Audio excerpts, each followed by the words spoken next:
बरादरान मिल्लत इस्लामी अस्सलामु अलैकुम व रहमतुल्लाहि व बरकातुहू।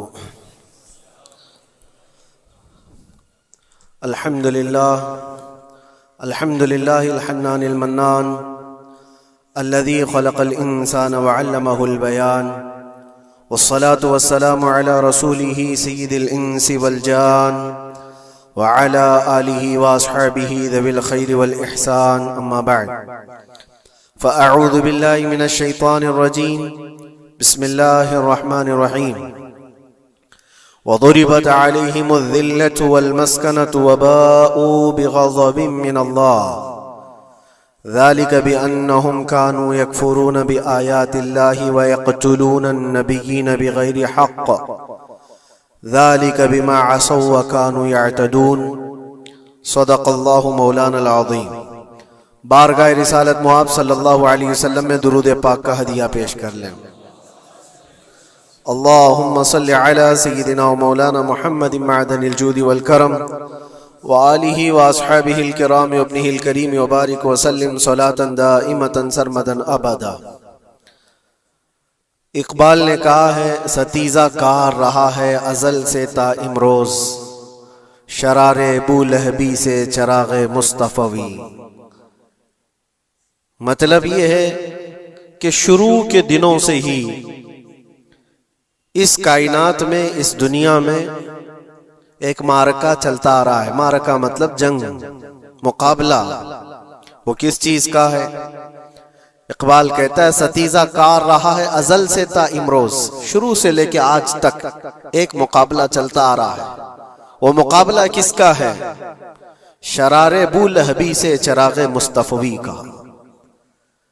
मुस्तफ़ा करीम सल्लल्लाहु अलैहि वसल्लम की चिराग की रोशनी का मुकाबला अबू लहब की शरारतों के साथ। तो एक तो ये कि इस्तिआरा है, इससे पहले भी फिरौन और मूसा का, नमरूद और इब्राहीम का अलैहिस्सलाम, ये मुकाबला इस रुए अर्दी पर चलता रहा और हक व बातिल के मारके होते रहे और होते भी रहेंगे। फी ज़माना हम जो हालात देख रहे हैं पूरी दुनिया में, आज जंगों के हालात जो पेश किए जा रहे हैं, लोग तो अब ये खबरें ऐसे सुन रहे हैं, किसी के यहाँ बम गिरने की, मिसाइल गिरने की, तो ऐसा लग रहा है जैसे बच्चे पटाखे फोड़ रहे हैं। लोग यहाँ खबरें लेकर के मजे ले लेते हैं, फिर फॉरवर्ड कर देते हैं। मौत इतनी आसान हो गई है कि अल्लाह के नबी सल्लल्लाहु अलैहि वसल्लम ने 1400 साल पहले ये इरशाद फरमाया था कि एक जमाना आएगा कि हरज बढ़ जाएगा। तो सहाबा ने पूछा था, ये हरज क्या है? तो हुजूर अकरम सल्लल्लाहु अलैहि वसल्लम ने इरशाद फरमाया था कि कत्ल बहुत ज्यादा होगा। एक दूसरे का कत्ल इतना ज्यादा होने लगेगा कि लोग उसकी परवाह भी नहीं करते। आज मुझे आज बताओ, दुनिया पूरी बहुत सारे इश्यूज पर बैठकें कर रही है, ग्लोबल वार्मिंग पे है, दुनिया में इन्वायरमेंट की चेंजिंग पर, मौसम का तापमान बढ़ रहा है, इस पर मीटिंगें हो रही हैं, बड़ी बड़ी तंजीमें बैठती हैं। ये ढकोसला है ये दुनिया का, ये मगरिबी दुनिया, वेस्टर्न कंट्रीज का दिखावा है। ये एनिमल लवर्स को भी बाहर लेकर के आते हैं, उनको बहुत ज्यादा कवरेज दिया जाता है। ये कुत्ते से प्यार करने वाला है, ये मुर्गी से प्यार करने वाला है। जालिमों, 40,000 नहीं 50,000 लोगों को फिलिस्तीन में तुमने ना हक मार दिया, उस पर कोई बैठक नहीं करते। मौत इतनी आसान है इंसानों की। जंग जिससे है, मुकाबला जिससे है, तुम्हारा आपस में बराबर की ताकत का मुकाबला हो तो समझ में आए कि एक दूसरे की फौजों से मुकाबला है। इधर की फौज भी मर रही, उधर की फौज भी मर रही है, लेकिन निहत्ते बच्चों का क्या कसूर? बल्कि वो गोद में आए हुए अभी जिन्होंने शऊर की आंखें भी नहीं खोली, दूध पीते बच्चों के जो कत्ल हुए हैं। तारीख में आपने पढ़ा होगा, फिरौन ने 12,000 बच्चों का कत्ल किया था, सिर्फ इस गुमान से कि उसने ख्वाब देखा था बनी इसराइल में एक बच्चा पैदा होगा जो उसकी सल्तनत को हिलाक कर देगा। ख्वाब की वजह से काहिनों ने उसको बताया था, उसने ख्वाब ये देखा था कि आसमान से एक तारा टूटकर उसकी गोद में गिरा और आग लग गई। तो नजूमियों ने उसकी ताबीर ये बताई थी कि बनी इसराइल में एक बच्चा पैदा होगा जो तेरी सल्तनत को हिलाक कर देगा। उस डर से बनी इसराइल में जो भी बच्चा पैदा होता उसको कत्ल करता था। उसने तकरीबन 12,000 बच्चों को कत्ल कर दिया था, इस डर से कि वो बच्चा तो ना पैदा हो जाए जो मेरी सल्तनत को हिलाक करने वाला है। और वो मूसा अलैहिस्सलाम थे, पैदा भी हुए और फिरौन के घर में ही पले। अल्लाह का निजाम है।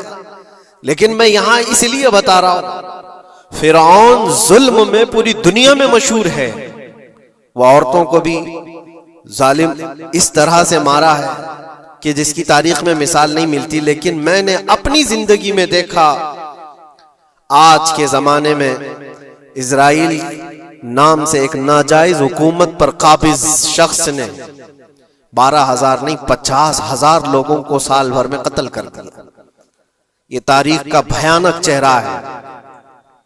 आज लोग इसको हल्के में ले रहे होंगे, न्यूज वाले एक तरफा रिपोर्ट करते हैं क्योंकि इनको इनके बाप दादाओं से डर है, जहां की खाते हैं वहां की गाते हैं।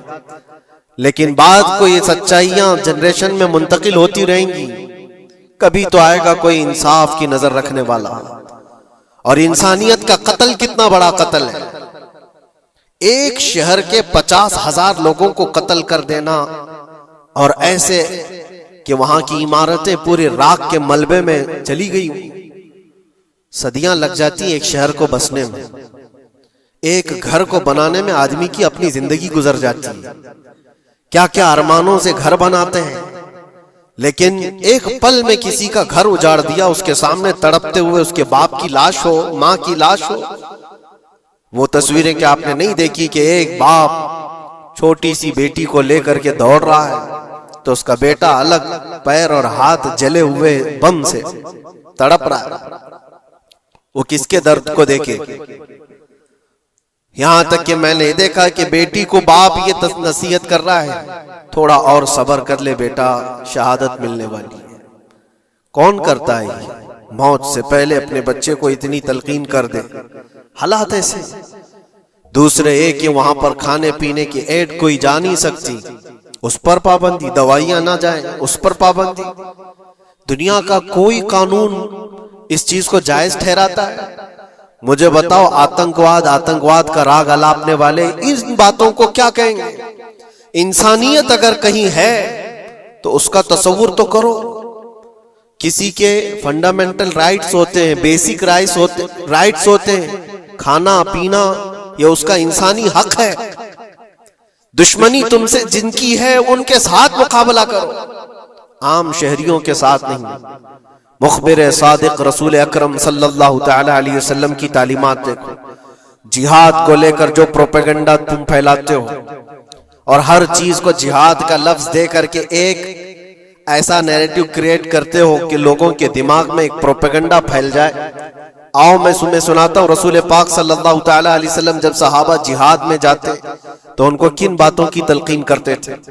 सबसे पहले मुजाहिदीन सहाबा से कहते, जिस जगह तुम जा रहे हो मुकाबला तुम्हारा जिनके साथ है उन्हीं से मुकाबला करना। जो तुम्हारे खिलाफ तलवार उठाए उसके खिलाफ तुम तलवार उठाओ। और रास्तों पर बैठे हुए बूढ़ों को हाथ ना लगाना, किसी औरत के साथ छेड़छाड़ ना हो। हामला औरतें अगर कैद में आ जाएं तो उन्हें छोड़ देना। ये हुजूर पाक सल्लल्लाहु अलैहि वसल्लम की तालीमात है।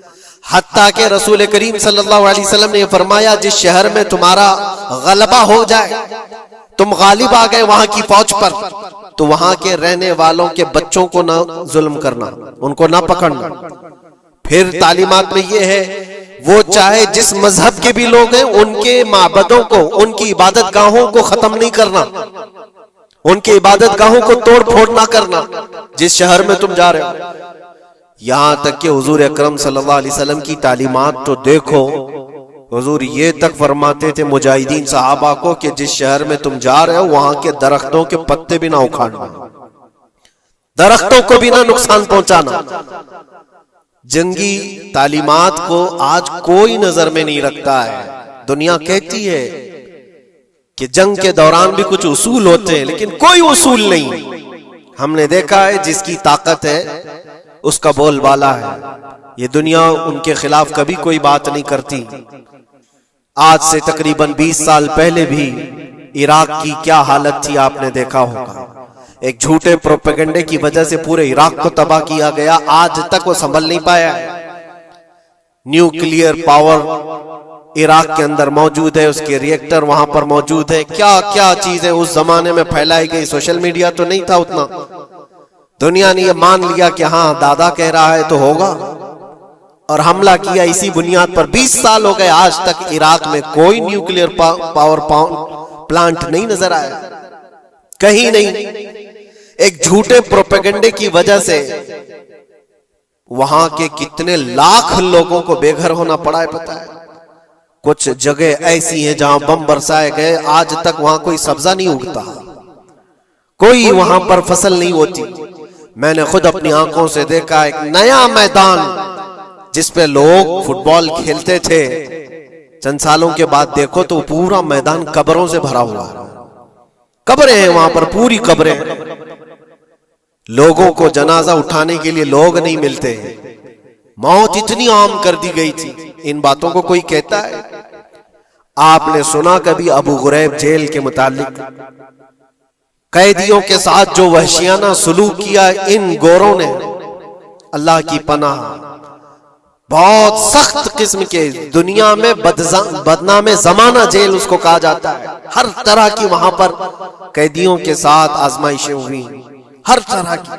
उन पर कुत्ते छोड़ देना, उनकी शर्मगाहें काटना, उन पर पेशाब करना, हर चीज जो इंसानियत सोज है, इंसानियत को जला देने वाली, ये सारी हरकतें की गई। दुनिया खामोश है उस सिलसिले में। क्यों? सुपर पावर के 1000 गुना भी हजम कर लिए जाते हैं। छोटा मुल्क या गरीब आदमी कोई बात करे तो सारे उस पर टूट पड़ते हैं। आज मैं एक चीज आपको बताना चाह रहा हूं कि ये कोई नई चीज नहीं है जो हो रही है आज दुनिया में। ये फैलने वाली है और कयामत के करीब हम आ चुके हैं। हो सकता है दुनिया पूरी जंगों के लपेट में हो, जो रसूल पाक सल्लल्लाहु अलैहि वसल्लम ने इरशाद फरमाया, कत्ल इतना बढ़ जाएगा कि 100 लोग हों तो 99 मर जाएंगे, एक बच जाएगा। कत्ल इतना बढ़ जाएगा। ये जंग की आग हो सकता है आसपास सब फैल जाए, जिसकी वजह से इस वबा में, इस बला में सब मुलविस होने लग जाएंगे। और एक बात ये भी याद रखो, चाहे जैसी भी हुकूमत हो, तारीख पूरी उठा करके देखना, जुल्म के बाद जो गुरूर और तकब्बुर में आकर फिरौन बनने की कोशिश करता है, उसका अंजाम अल्लाह ताला बहुत भयानक फरमाता है। बहुत भयानक अंजाम होता है। अब के जालिम भी अपने अंजाम के बहुत करीब आ चुके। इन्होंने जुल्म इतना किया है, वो बच्चों की आहें, वो औरतों की चीखें क्या बारगाह रब्बुल इज्जत में ना पहुंची होंगी? रब तबारक व तआला खुद फरमाता है, सयअलमुल लदीन ज़लमू अय्य मुनक़लबिन यनक़लिबून। अनक़रीब जालिम ये देख लेंगे कि किस पलटी में अल्लाह ताला उन्हें गिराने वाला है। जो जाल वो अपने दुश्मनों के लिए बुनते हैं, अल्लाह ताला उसी जाल में उनको फंसाता है। आज देखना आप, तारीख की सच्चाइयां आपको इस बात का जवाब देंगी। जालिम ये समझता है कि मैं खुदा के बराबर हो चुका, मुझे कोई भी हिलाक नहीं कर सकता। अल्लाह ताला फरमाता है, इन्नमा तकूनु युद्रिकुमुल मौत वलौ कुंतुम फी बुरूजिम मुशय्यदा। तुम मजबूत किले में क्यों ना बैठे हो, मौत तुम्हारे पास आकर पकड़ लेगी। और रब तबारक व तआला के लिए कोई चीज नामुमकिन है। लोग आज हवा बनाते हैं कि एयर डिफेंस सिस्टम इतना बड़ा है, कोई कुछ नहीं कर सकता। एक छोटे से पिद्दे से एक नाजायज कंट्री को महफूज दिखाने के लिए दुनिया पता नहीं क्या क्या बातें वायरल करती है।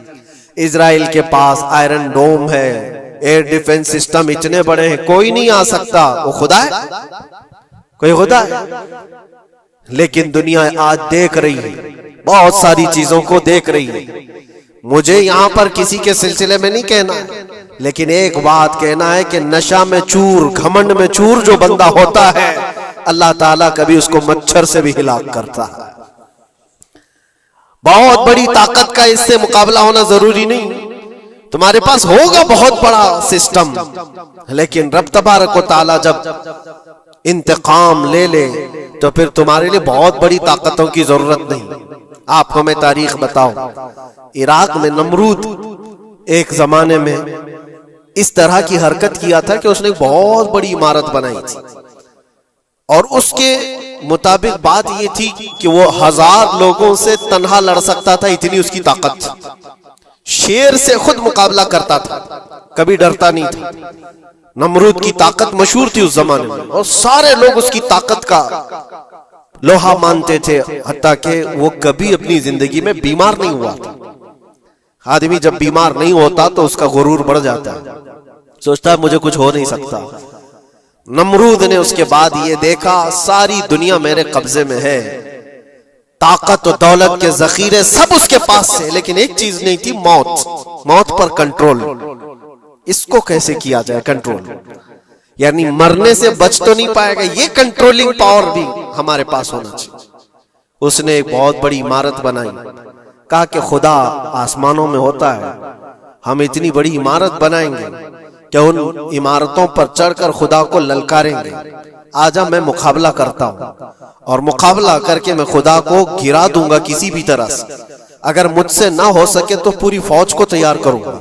खुदा से लड़ाई लड़ करके एक बार वो मौत और हयात का पावर अपने हाथ में ले लेंगे, फिर हमको जब तक चाहे जीना है। कहां की खाम ख्याली, लेकिन उसने बनाया, पूरी दुनिया भर से लोगों को जमा किया, सबकी जुबान एक बनाया, सबकी करेंसी एक बनाया, सारी उस पूरी दुनिया के लोग उसकी फौज में, सबको ये बावर कराना शुरू किया कि हमारी लड़ाई है दुनिया से नहीं, हमारी लड़ाई क्रिएटर से, खालिक से। हम उससे पावर छीन लेंगे एक बार, और फिर अपने हाथ में मौत और हयात का कंट्रोल रखेंगे। जिसको जितनी लंबी उम्र चाहिए मैं दूंगा, जिसको जब तक जीना है मैं दूंगा, अजल तक, अजल से लेकर अबद तक। ये सारे ख्यालात उसके थे, और उसने जमा किया, इमारत भी बनाया, फौज भी तैयार किया। क्या रब तबारक व तआला ये नहीं देख रहा था? उसकी तैयारी, उसका जमा करना, उसकी इमारत बनाना, बहुत दिनों तक ये सब काम चलता रहा। रब तबारक व तआला किसी से गाफिल नहीं, दिलों में गुजरने वाले हालात से भी बेखबर नहीं, लेकिन बंदे को रब तबारक व तआला ढील देता है। कुरान में रब ताला फरमाता है, वला यहसबन्नल्लज़ीना कफरू अन्नमा नुमली लहुम खैरुल लिअन्फुसिहिम इन्नमा नुमली लहुम लियज़दादू इस्मा। काफिर जो उनको ढील मिली है, ये न समझें कि हमने जो उनको छोड़ रखा है उनके लिए बेहतर है, बल्कि इसलिए हम छोड़ रखे हैं कि वो और ज्यादा करें, और ज्यादा करें। लियज़दादू इस्मा वलहुम अज़ाबुम मुहीन, फिर हम जिल्लत वाला अजाब उन्हें देने वाले हैं। ये मत समझ लो कि रब तबारक व तआला इन सब चीजों से बेखबर है। नमरूद इतना सब करता रहा, अल्लाह ने उसको छोड़ रखा। बना ले लंबी इमारत, बना फौज भी बना ले, सारी चीजें बना लिया, मुकाबले के लिए उसने दिन भी तय कर लिया। उसके बाद उसको खुदा से लड़ाई लड़नी थी, कहां खुदा तक पहुंचने की बात। लेकिन बंदा जब गुरूर और तकब्बुर में आता है तो वहां तक भी सोचता है, उसे मौत पर कंट्रोल हासिल करना था, बस ये एक चीज थी। फिर जब वो दिन आया, किताबों में मिलता है अल्लाह तबारक व तआला ने फरिश्ते, उसकी जो तादाद है उसका किसी को इल्म नहीं। बारिश के जितने कतरात गिरते हैं ना, एक एक फरिश्ता बूंद लाकर रखता है। अब आप अंदाजा कर सकते हैं फरिश्तों की तादाद कितनी हो सकती। उसमें जो बड़े फरिश्ते हैं वो जिब्राइल, मीकाईल, इसराफील और इज़राइल अलैहिमुस्सलाम, जो सरदार मलाइका हैं, फरिश्ते हैं, उनके अपने अपने काम हैं, बहुत पावरफुल फरिश्ते हैं। इनकी बात नहीं कर रहा, किसी एक आम फरिश्ते को रब तबारक व तआला ने बुलाया और फरमाया, जाओ जमीन पर हमारे एक बंदे ने हमसे लड़ाई का इरादा कर लिया है, उसकी ताकत और कुव्वत और उसकी जमा शुदा सारी चीजों को देख करके आओ। वो फरिश्ता जमीन पर आया, जिस जगह पर उसने ये सब जमा किया था। फरिश्ता उतरकर सिर्फ अपने पैर हिलाया था, पूरी इमारत भस्म हो गई। कुछ नहीं किया था, उसकी बनाई हुई इमारत भस्म हो गई।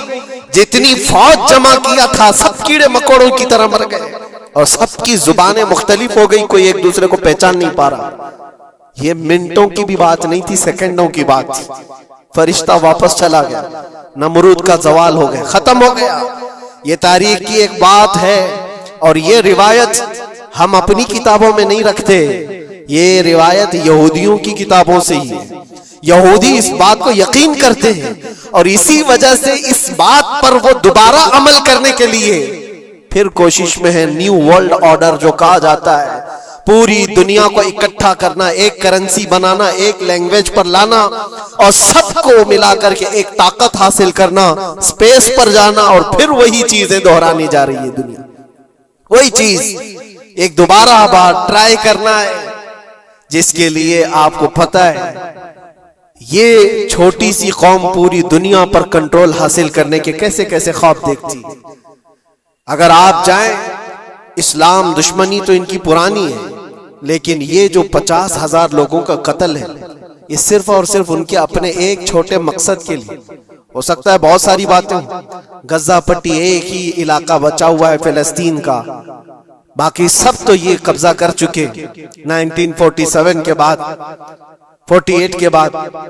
छोटा सा हिस्सा जो बाकी गजा पट्टी जिसकी 20 लाख की आबादी, उस इलाके पर इतनी ज्यादा क्यों क्रूरता है, क्यों? बाकी सब जगह पर और भी दीगर जगह पर, यरूशलेम में, वेस्ट बैंक में, कई जगहों पर मुसलमान आबाद हैं। ये गजा के लिए क्यों इस कदर सख्तियां हैं? दुनिया को बताने के लिए तो ये एक आतंकवाद जमात है हमास, जिसका मुकाबला करने के लिए हम ये हमले कर रहे हैं, लेकिन आज तक ये दुनिया को बता नहीं सके कितने हमासियों को कत्ल किया, कितने हमास के लोग पकड़े गए, कितनों को मारा गया। चंद होंगे, लेकिन उसके बदले में जो भारी कीमत चुकाई हो गजा के निहत्थे लोगों ने, 50,000 लोगों का कत्ल, ये तो रिकॉर्ड पे दिख रहा है। बाकी अल्लाह वाला, बाकी कितने हैं जिनकी तादाद मिल ना सकी हो। बाज दानिश्वरों ने यह भी बताया उसको सिर्फ और सिर्फ एक कैनल बनाना है जो दुनिया की ट्रेडिंग पर कब्जा हासिल करने के लिए। जो सुएज कैनाल है इजिप्ट का, जिससे मेडिटेरेनियन सी से लेकर के गुजरते हैं, 2 समंदरों को जोड़ने के लिए एक कैनल है मिस्र में, इजिप्ट में, जहां से इजिप्ट हर गुजरने वाले जहाज से टैक्स लेता है, हर गुजरने वाले जहाज से एक भारी कीमत लेता है, जिससे ट्रेडिंग पर असर भी रहता है। और जब वो चाहे बंद करे, 2 मरतबा उसने बंद भी किया था तारीख में 1950 के बाद। और ये ख्वाब देखता है इजराइल कि हम अपनी ही जगह से एक कैनल बना ले तकरीबन 300 किलोमीटर, जिसके लिए उसको गजा हासिल करना बहुत जरूरी है। ये बाज लोगों की अपनी तहकीक है। तो क्या कोई अपने मफाद का हासिल करने के लिए 50,000 लोगों का कत्ल कर सकता है? दुनिया को यह भयानक चेहरा भी तो मालूम होना चाहिए। अगर उनको कोई रास्ता बनाना है तो उसके लिए इंसानियत का कत्ल करना। मैं आपको एक बात अर्ज किए देता हूं, कुरान पाक ने जो फरमाया वह हक है, 100% हक है। अल्लाह ने फरमाया, मैंने खुतबे के बाद जो आयत पढ़ी, वो दुरिबत अलैहिमुल ज़िल्लत वल मस्कनत, अल्लाह फरमाता है उन पर जिल्लत और गुर्बत लिख दी गई। किस पर? यहूदियों के मुताबिक। वबाउ बिग़ज़बिन मिन अल्लाह, और अल्लाह के गज़ब में रहेंगे वो हमेशा। आप सूरह फातिहा में पढ़ते हैं ना, गैरिल मग़दूबि अलैहिम वलद्दालिन। मग़दूब का मतलब क्या है? जिन पर अल्लाह का गज़ब हुआ, और वो यहूद कौम है। कुरान पाक की मैं आपको बात बता रहा हूं। और अल्लाह ताला फरमाता है वजह क्या है? ज़ालिका बिअन्नहुम कानू यकफुरून बिआयातिल्लाह, वह इसलिए कि अल्लाह की निशानियों को ठुकराते, व यक़्तुलून अन्नबिय्यीन बिग़ैरि हक़, और अल्लाह के नबियों को ना हक कत्ल करते। अब दुनिया को यह अफसोस हो रहा होगा, जैसे मैंने अभी बताया 50,000 लोगों का कत्ल वहां कर दिया, ईरान में घुस गया, शाम में घुस गया, लेबनान में घुस गया, हर जगह मार मार मार और लोगों का कत्ल। मेरे अजीजों, ये तो आम लोगों का कत्ल है, और कुरान ये कहता है ये वो कौम है जो अल्लाह के नबियों को कत्ल करती थी।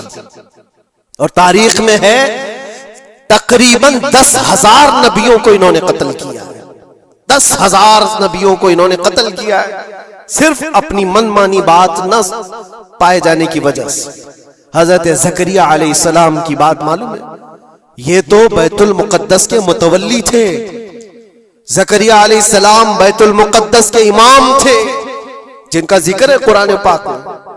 हजरत ज़करिया अलैहिस्सलाम के पीछे यही कौम जो उनकी उम्मत में थी, यहूदियों के लिए भी वो मुक़द्दस नबी थे, लेकिन इन जालिमों ने हजरत ज़करिया अलैहिस्सलाम को दुश्मनी में रख करके ऐसा कत्ल किया था। अल्लाहु अकबर। ज़करिया अलैहिस्सलाम इनसे भाग करके निकले थे और एक दरख्त को जाकर कहा, ए दरख्त खुल जा, मैं तुझ में आता हूं।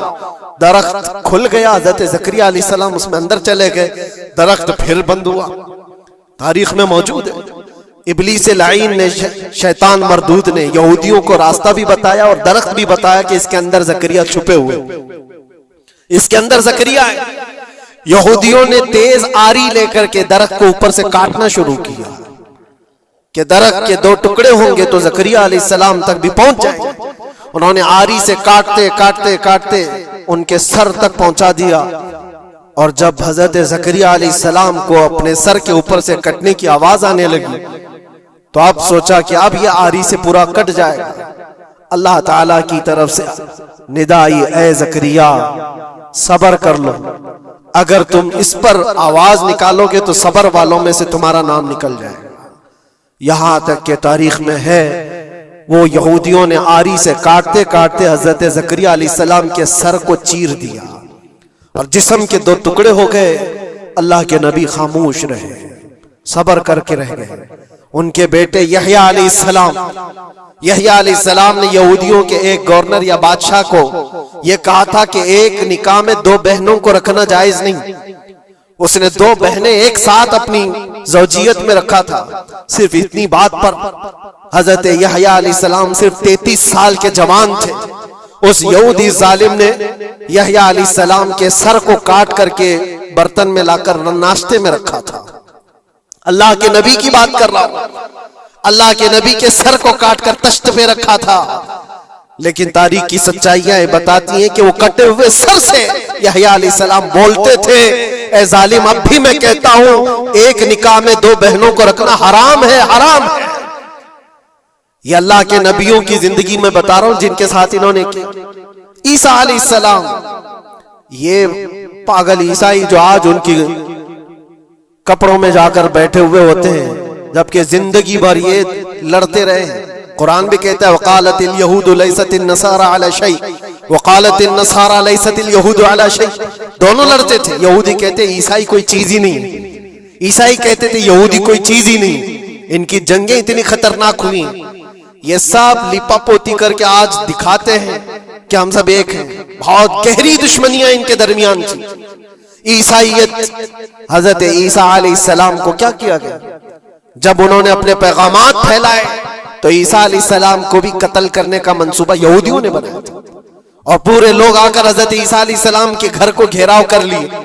ईसा अलैहिस्सलाम को उस रात अल्लाह ताला ने आसमानों पर उठा लिया और एक यहूदी को अंदर देखने के लिए भेजा था यहूदियों ने कि जाकर देखो ईसा है कि नहीं।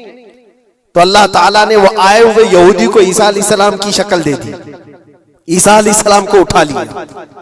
यहूदी जो बाहर खड़े मुंतजिर थे, हमारा आदमी अंदर गया है देखने के लिए, मारने के लिए, कत्ल करने के लिए, अभी तक आया नहीं। तो सबके सब अंदर घुस गए, देखा वो आदमी बैठा हुआ है, उसी को पकड़कर लाकर सूली पर चढ़ा दिया ईसा समझ करके।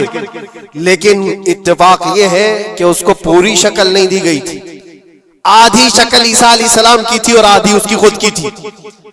बाद में यहूदियों में खुद इख्तिलाफ हो गया, हमारा बंदा कहां गया जो ढूंढने के लिए गया था, वो गायब कहां है? और अगर ये हमारा बंदा है जो ढूंढने के लिए गया था तो फिर ईसा कहां है? ये इख्तिलाफ में, ये शक में 550 साल गुजर गए। फिर मेरे मुस्तफा सल्लल्लाहु अलैहि वसल्लम तशरीफ लाए और कुरान ने इस बात को वाज़ेह किया, न तुमने ईसा का कत्ल किया, न सूली चढ़ाई है। ईसा अलैहिस्सलाम जिंदा है, अल्लाह ने आसमानों पर उन्हें उठाया। ये तो ईसाइयों पर एहसान है कुरान का, जो सच्चाइयां 550 साल पहले की बताया। मेरे अजीजों, ये तारीख में आपको बता रहा हूं, नबियों का कत्ल करने वाली कौम, उनके सामने आम इंसान क्या माने रखते हैं। ये दुनिया की सारी कौमों को हकीर समझने वाली कौम, दुनिया के पूरे जखीरों को अपनी मिल्कियत समझने वाली कौम, उनका अकीदा है ये दुनिया का जितना गोल्ड है, जितना सोना है, उस पर सिर्फ और सिर्फ उनकी कौम का कब्जा होना चाहिए, पूरी दुनिया को। आपको पता है मदीने तैयबा में हुजूर पाक सल्लल्लाहु अलैहि वसल्लम की आमद से पहले ये सब के सब मदीने में बसे हुए थे। 550 साल से इंतजार कर रहे थे हुजूर के आने का। दूसरी कौमों को डराते थे, क्यों? उनकी किताब में मौजूद था आखिरी नबी के आने की सारी बातें मौजूद थी। आखिरी नबी आएंगे, उनके मानने वालों का गलबा होगा, वो अपने नूरे नबूवत से लोगों के दिलों को पाक करेंगे। उनकी शक्ल भी बताई गई थी तौरात में, उनके आने की जगह भी बताई गई थी। पूरे हिजाज में खजूरों का झुंड एक इलाका होगा जहां ये नबी आएंगे, और वो मदीने के अलावा कोई जगह ही नहीं थी। यहूदी ये सब चीजें देखकर हुजूर के आने से 550 साल पहले से इंतजार में थे, वो नबी यही आएंगे, यही आएंगे। और दूसरी कौमों को डराते थे, हमसे मत उलझना, आखिरी नबी आने वाले हमारे, और उस नबी के आने के बाद फिर हम चुन चुन कर तुमसे बदला लेंगे। और जब कभी मुसीबत आती तो अल्लाह से दुआ भी ये करते थे कि अल्लाह वो आखिरी नबी जो हमारे इलाके में आने वाले हैं, उनके सदक़े में तू हमारी बलाओं को दूर कर। ये वो कौम है जो हुजूर आखिरुन नबीयीन सल्लल्लाहु अलैहि वसल्लम के इंतजार में वक्त काट रही थी। लेकिन हुआ ये, उनका अकीदा ये था कि आखिरी नबी तो बनी इसराइल में ही पैदा होंगे, हमारे खानदान में पैदा होंगे। इन्होंने ठेका ले रखा है आखिरी नबी कहां पैदा होंगे ये फैसला करेंगे। अल्लाह तबारक व तआला ने आखिरी नबी हमारे आका सल्लल्लाहु अलैहि वसल्लम को बनी इसराइल में नहीं, बनी इस्माइल में पैदा किया। इस्माइल अलैहिस्सलाम की औलाद में पैदा किया। और ये इस्माइल अलैहिस्सलाम की औलाद पूरे अरब में आबाद थी। अरब में पूरी आबादी इस्माइल अलैहिस्सलाम की थी। मक्का को आबाद किसने किया? इस्माइल अलैहिस्सलाम। इस्माइल अलैहिस्सलाम की औलाद पूरे मक्का में, आसपास सब इलाकों में आबाद, सारी जितने भी नस्ब है वो इस्माइल अलैहिस्सलाम तक पहुंचते हैं, अरब वालों के। और ये यहूदी बनी इसराइल है, यानी याकूब अलैहिस्सलाम की औलाद में से। और ये दूसरों को हकीर जानते थे। जब तक ये लोग अरब में थे, मदीने में थे, इन्होंने हर एक को हिकारत से देखा। अरबों से इनके ताल्लुकात ऐसे नहीं थे, आम लोगों से कहते हमारे से बात करने के काबिल नहीं है, सबको उम्मी कहते थे, अनपढ़, जाहिल, ऐसे अल्फाज से अरबों को पुकारते थे। अरबों से अगर इनके ताल्लुकात होते भी तो बड़े बड़े टॉप लीडर जो होते हैं अरबों के, बस उनसे ताल्लुकात, आम लोगों को गिनते ही नहीं, कचरा कहते थे। बनी इस्माइल को जब ये कचरा कहते थे, और बनी इस्माइल में जब आखिरी नबी पैदा हो गए तब क्या कहने लगे पता है? कहते नहीं, ये गलत हो गया। आखिरी नबी तो बनी इसराइल में पैदा होने वाले थे, ये जिब्राइल ने शरारत किया और बनी इस्माइल में जाकर के नबूवत दी थी। कुछ तो ये कहने लगे, कुछ तो कहने लगे वो है ही नहीं आखिरी नबी। लेकिन कैसे इनकार करते? कुरान कहता है यारिफूनहु कमा यारिफून अबनाअहुम, उस रसूल को वो ऐसे पहचानते थे कि अपने बेटों को भी नहीं पहचानते। उनके बेटों के सही होने पर भी उनको इतना यकीन नहीं था कि हमारा ही बेटा है या नहीं, लेकिन हुजूर को देख करके यकीन था कि आखिरी रसूल ही, आखिरी रसूल होने की सारी निशानियां उन्होंने जो पढ़ी थी वो सब हुजूर के पास मौजूद थी। इसीलिए तो मेरे अजीजों, जो सहाबा यहूदियत से इस्लाम में आए, उन्होंने सब निशानियां देखी। हज़रत सलमान फारसी की बात बता रहा हूं, वो ईसाइयत में थे, सालों उन्होंने ईसाइयत में गुजारे, और उन्होंने भी यही सब बातें सुनी थी। यसरब एक इलाका है हिजाज में, खजूरों के बागात का झुंड है, वहां पर आखिरी नबी वहीं आने वाले। तो ये कहां से आए थे? सलमान फारसी इराक से आए थे, मदीने में आकर गुलाम बन गए, एक खजूरों के बाग में काम करते थे बरसों तक। फिर वो वक्त आ गया जब हुजूर पाक सल्लल्लाहु तआला अलैहि वसल्लम मक्का से हिजरत करके मदीने आए थे। मस्जिद कुबा जहां है वहां 14 दिन तक हुजूर क़याम किए हुए थे। तो वो बागीचे का जो मालिक है, सलमान फारसी का जो मालिक था, उसका भतीजा आकर के खबर देता है, चाचा सुना है कि नहीं खबर? यसरब में एक शख्स आया है मक्का से, हसीन चेहरा है, गुलाबी रंगत है, बोलता है तो लोग सब उसकी तरफ देखते हैं, और वो कहता है कि मैं अल्लाह का आखिरी रसूल हूं।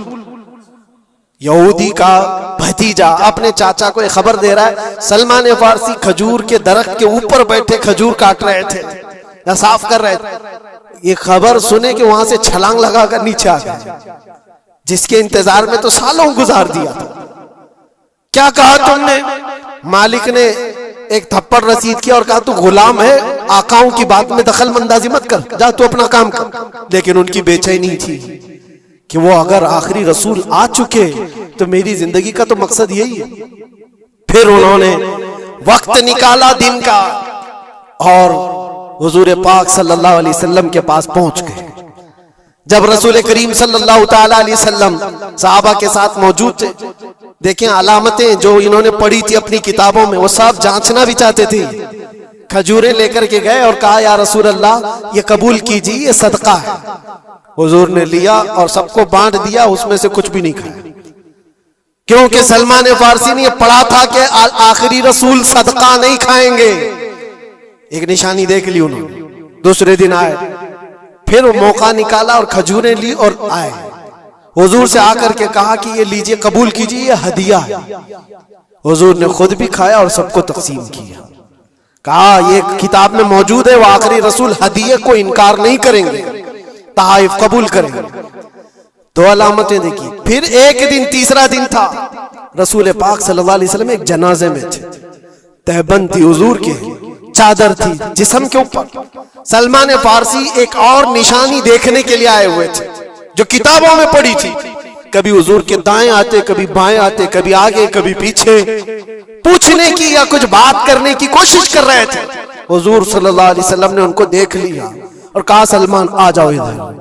इधर बुलाया, अपनी चादर हटाई और कहा ये मोहरे नबूवत देखने के लिए आए थे। जो हुजूर सल्लल्लाहु अलैहि वसल्लम के कंधों के बीच में एक ऐसा सफेद निशान था जिसको मोहरे नबूवत कहा जाता है, वो सूरज से ज्यादा चमकता था दोनों कंधों के बीच में। और हजरत सलमान फारसी वो देखने के लिए आए थे और हुजूर ने उनके पूछने से पहले चादर हटाई और कहा यही देखने आए थे। सलमान फारसी ने कहा मैं तो एक चीज देखने आया था, आपने दो चीज बता दी। क्या चीज? मैं तो मोहरे नबूवत देखने आया था, आपने दिखा भी दिया और मेरे दिल की बात की खबर भी आपने बताई। नबी को इल्म गैब भी होता है। और सलमान फारसी ने कलमा तैयबा पढ़ लिया। उसी सलमान फारसी को आजाद कराने के लिए मेरे आका सल्लल्लाहु अलैहि वसल्लम ने सहाबा के साथ मिलकर के 500 खजूर के दरख्त लगाए थे और एक बागीचा दे करके उस यहूदी से आजाद करवाया था। ये अल्लाह के नबी सल्लल्लाहु अलैहि वसल्लम के पास वो सहाबा जो आए थे यहूदियत से या ईसाइयत से, वो जानते थे हुजूर को, लेकिन ये इतनी खतरनाक कौम है जिनको अल्लाह ताला ने दिलों पर मोहर लगाया। ये यहूदी जो ईमान नहीं लाए और ये क़यामत तक इसी तरह गज़ब में रहने वाले हैं। आज इनका उभार अगर आप देख रहे हो तो शायद तारीख पता नहीं होगी कि कितनी जिल्लत की जिंदगी भी गुजारी, किस तरह भीख मांगे। आज या अपनी तारीख को कहीं पर भी सोशल मीडिया में गर्दिश करते हुए नहीं देख सकते, पाबंदी है पूरी दुनिया में। हिटलर के कत्ले आम के बारे में नहीं बोल सकता कोई, यहूदियों को इतना मारा था उतना मारा था, नहीं, दुनिया में ये बोलने पर पाबंदी है। इनके किसी भी पुरानी तस्वीरें दिखाने पर पाबंदी है। आज खुद अपने मुल्क में होने वाले हमलों की तस्वीर ना दिखाई जाए, इस पर पाबंदी है। ये तो तुम कब तक ऐब छुपाते रहोगे? जहां सड़न होती है बदबू आ ही जाएगी।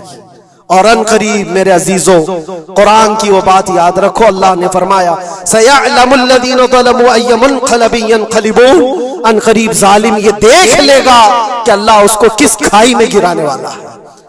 क्या अबरहा बहुत सारे मंसूबे बनाकर काबा ढाने नहीं आया था? अल्लाह ने अबाबील चिड़ियों से उसको हिलाक किया था, फिरौन को पानी से गर्क कर दिया था, नमरूद को मच्छर से हिलाक कर दिया था। बड़े बड़े तूफानी ताकतों के बादशाह दुनिया में आए, लेकिन अल्लाह ने उनको बहुत छोटी ताकतों से हिलाक किया।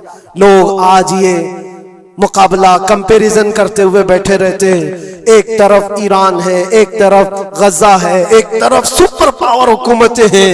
ये सारे कंपैरिजन दुनिया के हो सकते हैं, लेकिन रब तबारक व तआला की बादशाहत और उसकी सल्तनत जब इंतकाम पर आ जाए तो फिर मेरे अजीजों किसी मुल्क की भी जरूरत नहीं, सिर्फ हवाओं से मौला ताला ताकतों को खत्म फरमा देता। दुनिया में फैले हुए एक कोरोना को तुम काबू में नहीं कर पा रहे थे। एक छोटा सा कीड़ा होगा, एक बैक्टीरिया होगा जिसको कंट्रोल में ना ला सके और करोड़ों मौतें हो गई। कौन था ये? मौतों पर कंट्रोल तुम्हारे पास क्यों नहीं आया? सुपर पावर ताकतें बेबस नहीं थी? 2 साल पहले नहीं देखा आपने? और रब तबारक व तआला जब चाहे तो ये पकड़ जालिमों के साथ फरमाएगा। आज के दौर में दुआएं भी ये करो और अंजाम का इंतजार भी करो। ये तुम्हारा भी इम्तिहान है मेरे अजीजों। जो आग पड़ोस में लगी है उसकी चिंगारियां तुम्हारे घर को भी जला सकती हैं। अपने बुरे आमाल से तौबा करो, अल्लाह के गजब से डरो कि उसकी पकड़ ना आए। अल्लाह तबारक व तआला कहने सुनने से ज्यादा अमल की तौफीक अता फरमाए। और जो नाहक मारे गए बच्चे हैं, मौला ताला उन बच्चों को मारने वाले जालिमों को खतरनाक अंजाम तक पहुंचाए, उन्हें कैफरे किरदार तक पहुंचाए। रब ताला उन्हें अज़ाब अलीम में गिरफ्तार फरमाए। व आखिर दावाना अनिल हम्दुलिल्लाहि रब्बिल आलमीन। अस्सलामु अलैकुम।